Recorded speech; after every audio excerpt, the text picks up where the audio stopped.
Issues of mental illness, domestic violence, and substance abuse have often been met with silence or poor advice by clergy and lay people in the church. But an upcoming conference, May 22nd and 23rd at McCormick Theological Seminary in Chicago, called Breaking Bread and Breaking the Silence, is working to change that.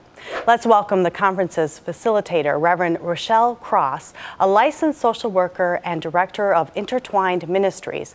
We also welcome Bishop Lance Davis, pastor of New Zion Covenant Church in Dalton, Illinois. And Bishop Davis will be speaking at the opening worship service. And we welcome Shauna Red, a writer who works with inner city youth to teach them how to tell their own stories. Shauna will also be presenting at this conference. Thank you for joining us and sharing a little bit more information about this conference. And maybe, Reverend Cross, you can tell us a little bit how the conference, the idea of the conference got started. This is the second one that you've held? Yes, this is our annual conference, and it began for me being led by my spirit. So believing that this is what God wanted me to do, is to bring awareness, mental health awareness to the church.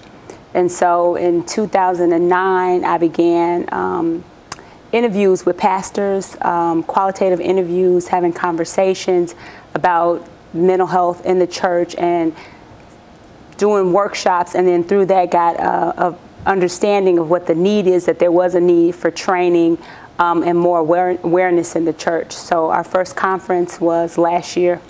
But also break the silence, because when I have done workshops in the past, individuals have come up to me at the end of the workshop and whispered in silence about their own mental health challenges. And that has been from lay individuals to some individuals in ministry.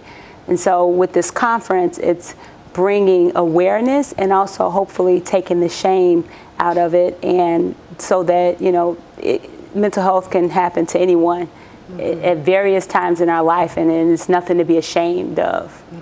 And Bishop Davis, why is it so hard or challenging for clergy to address this issue? The history of dealing with the issue of mental health, you know, is always steeped in the biblical context, whereby we see Jesus actually healing a demoniac. What's unfortunate is that culturally, a lot of cultures and a lot of Christian contexts, they don't accept the fact that mental illness is just as naturally recurring as cancer or some other illness.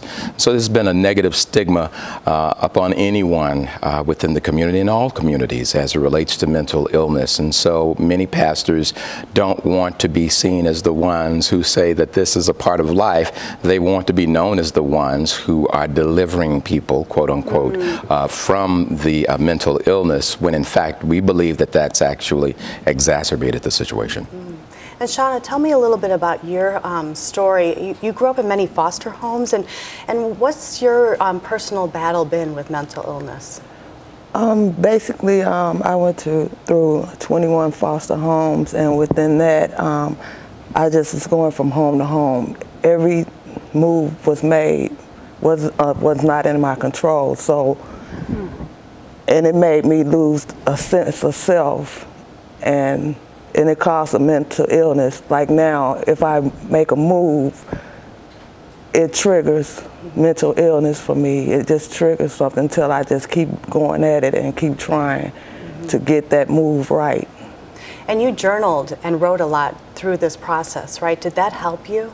Yes, it has. Even when I wrote my memoir, at the time while I was writing it, I've forgotten those things that had happened to me, and I had to close my laptop and go back to it because it was so painful for me to revisit that moment. Did you feel like you could find help at the church, or where did you find the help you needed? At my current church, Community of St. Sabina, I found help through the ministries. It's different various ministries within the church, and they referred me to Rochelle Cross, in which she has helped me tremendously to use tools to combat my mental illness. So I use those tools daily. Wow. And Reverend Cross, is Shauna's story typical, and how is it's intertwined ministries, right, that you're starting? How is that helping women and men and youth and teens deal with these challenges? Well, we put an emphasis on connecting to your spirit.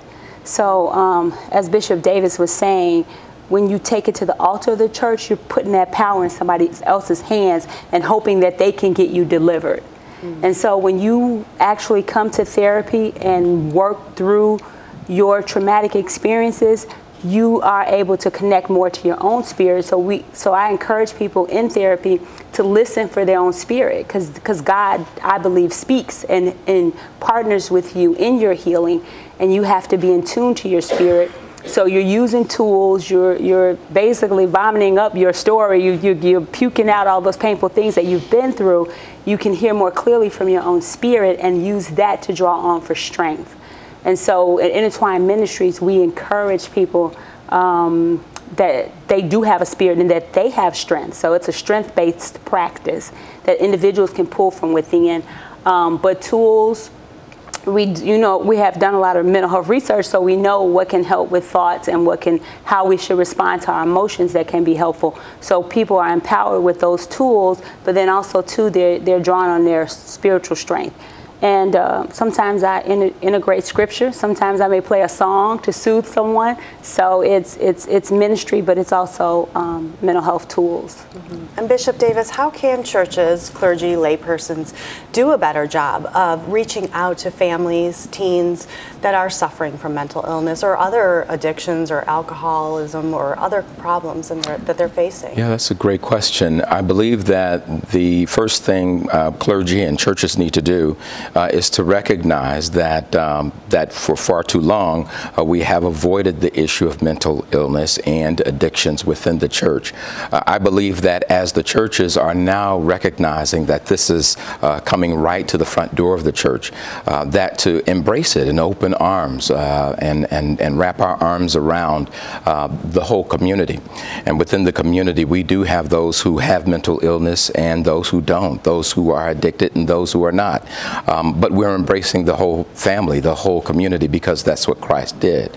And so we have to be willing to be courageous and be willing to be talked about and to be chided and to be berated as it relates to, let us celebrate the fact that we have people like Reverend Cross, that we do have Intertwined Ministries. We've got places to go so that we can get the help that we need. If a person is trying to quit smoking in my church, we've got patches and we've got support groups, and they go there without their heads hanging down. They do it, quite, with a tremendous amount of courage and confidence. And we want for people who have either received a diagnosis to do the same, or those who think something might be wrong to, with the same kind of fervor, to go after treatment. And we want to be a conduit. I think the church could be a conduit for that kind of treatment. What is the #1 misconception about mental illness, would you say? That it's a weakness. Someone told me in session just this past week that that's something that the world deals with, and that, if you have God, you're strong, and individuals who have God in their life and have faith, well, we don't experience depression. Well, I have God in my life and I have faith and I know what it's like to experience depression. So, I think that's the misnomer, is that if you have faith, you won't experience depression or you won't experience anxiety, because the scripture says that God does not give us a spirit of fear. Okay, so then individuals think, well, then I shouldn't be afraid if I have faith, but that's part of being human. And I think that's the error, is to exclude our own humanity. Shauna, what would you say to someone that is maybe sitting in the pews of a church and struggling with this? How would you encourage them to come forward? First, they have to be bold and acknowledge that they have this illness. You have to seek help. They have to seek help. And you found that in the church? Yes, I have. Thank you all for joining us. I appreciate you sharing your stories and more about this conference. Thank you. And I'm Anne Marie Gerhardt for Different Drummers and the Greater Chicago Broadcast Ministries. Keep the faith.